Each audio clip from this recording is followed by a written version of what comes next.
जय भीम। जो महिलाओं की शिक्षा के लिए, महिलाओं के अधिकार के लिए दिन रात लड़ते थे, वो कोई और नहीं, हमारे राष्ट्रपिता ज्योतिबा फूले थे। जी हाँ साथियों, ज्योतिबा फूले ये एक ऐसा नाम है जो बहुजन समाज के लिए गर्व पैदा करता है, सीना चौड़ा कर देता है। साथियों, ज्योतिबा फूले जी का जन्म 11 अप्रैल 1827 में सतारा, महाराष्ट्र में हुआ था। उनका जन्म एक बहुत ही गरीब परिवार में हुआ था। उनका परिवार अपना लालन पालन करने के लिए खेतों में काम, बगीचों में काम किया करते थे। साथियों, जब ज्योतिबा फूले जी का जन्म हुआ, उसके 1 साल बाद ही उनकी मां का देहांत हो गया। साथियों, ज्योतिबा फूले जी की माता की मृत्यु के बाद उनका लालन पालन एक दाई, जिनका नाम था सगुनाबाई, साथियों उन्होंने किया था। सगुनाबाई ने राष्ट्रपिता ज्योतिबा फूले जी का लालन पालन किया।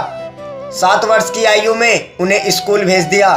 स्कूल तो उन्होंने भेज दिया ये सोचकर कि मेरा बच्चा पढ़ेगा लिखेगा। साथियों, जब ज्योतिबा फूले जी को स्कूल में भेज दिया तो ज्योतिबा फूले जी को जात अछूत के नाम से उन्हें निकाल दिया गया। उन्हें स्कूल छोड़ना पड़ा।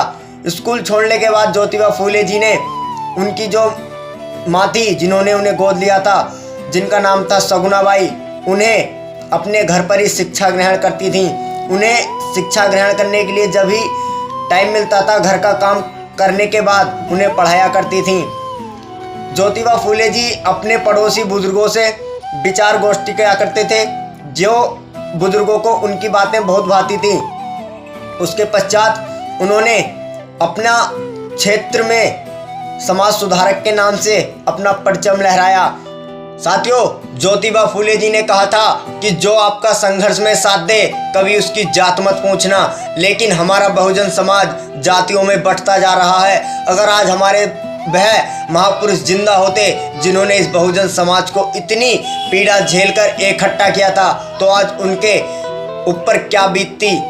लेकिन हमारा बहुजन समाज जातियों में बढ़ता जा रहा है। तो मैं अपने बहुजन समाज से निवेदन करूंगा कि इकट्ठा हो जाओ, एक जगह हो जाओ। हमारे महापुरुषों ने इस बहुजन समाज के लिए बहुत कुछ किया है। जिसका जिस क्षेत्र में कार्य था, उन्होंने बखूबी निभाया है। तो मेरे बहुजन समाज से विनती है कि इकट्ठा हो जाओ, एक हो जाओ। साथियों, ज्योतिबा फूले जी ने महिलाओं की शिक्षा के लिए बहुत कार्य किया। हमारे किसान भाइयों के लिए बहुत कार्य किया।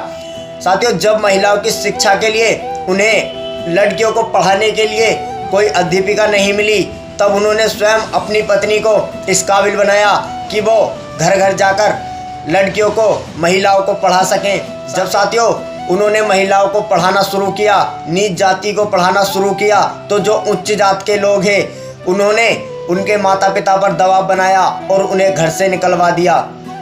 घर से निकलने के बावजूद भी हमारे राष्ट्रपिता ज्योतिबा फूले, हमारी माता सावित्रीबाई फूले का हौसला नहीं टूटा। तब ऐसे में उन्होंने साथ हमारी मोमदन समाज से आई फातिमा शेख जी ने उनका साथ दिया और महिलाओं को पढ़ाने का अधिकार दिलाया। साथियों, जब पेशवाई अस्त हुकूमत अंग्रेजी के बाद जब उन्हें 1840 में एक दृश्य रूप आया और उन्होंने समाज सुधारक में कार्य किया, उन्होंने महिलाओं की शिक्षा के लिए कार्य किया, बाल विवाह के खिलाफ आवाज उठाई और पूर्ण विवाह के लिए कार्य किया। ऐसे उन्होंने अनेकों कार्य किए। ऐसे राष्ट्रपिता को हम कैसे भूल सकते हैं, जिन्होंने हमारे समाज के लिए अपने घर तक को त्याग दिया। साथियों, जब ज्योतिबा फूले और माता सावित्रीबाई फूले जी की कोई संतान नहीं हुई, तो उन्होंने एक विधवा के बच्चे को गोद लिया और उसे पढ़ा लिखा कर डॉक्टर बनाया। और वही डॉक्टर अपने समाज के लिए निःशुल्क कार्य किया करते थे। साथियों, हार्ट अटैक आया तो उनकी तबीयत बहुत ज़्यादा बिगड़ गई। तो उन्होंने अपने सभी साथियों को बुलाया और उनसे कहा कि मेरे जाने का समय हो गया है और आप सभी, मेरा बच्चा छोटा है, इसका नाम यशवंत था, यशवंत अभी छोटा है, और जो मेरी पत्नी है, उन्होंने मेरे कंधे से कंधा मिलकर, हाथ पकड़कर समाज सुधारने के लिए मेरा हर जगह साथ दिया।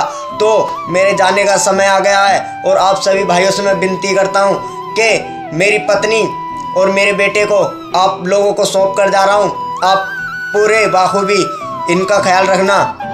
साथियों, 27 नवंबर जब उन्होंने वो सभा की तो उनकी वह सभा आखिरी सभा थी साथियों। वो 28 नवंबर, जी हाँ साथियों, आज ही का दिन वो दिन है जिस दिन हमने अपने एक ऐसे मसीहा को, हमने एक ऐसे समाज सुधारक को खोया था जिन्हें हम सभी राष्ट्रीय पिता ज्योतिबा फुले जी के नाम से जानते हैं। साथियों, आज हमारा समाज, बहुजन समाज, जो अपने महापुरुषों की कुर्बानियों को भूलता जा रहा है।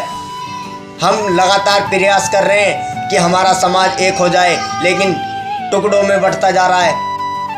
साथियों, आज ही का दिन, जी साथियों, आज ही के दिन 28 नवंबर 1990 को हमने एक अपने ऐसे समाज सुधारक को खोया था जिनका नाम राष्ट्रपिता ज्योतिबा फुले जी है।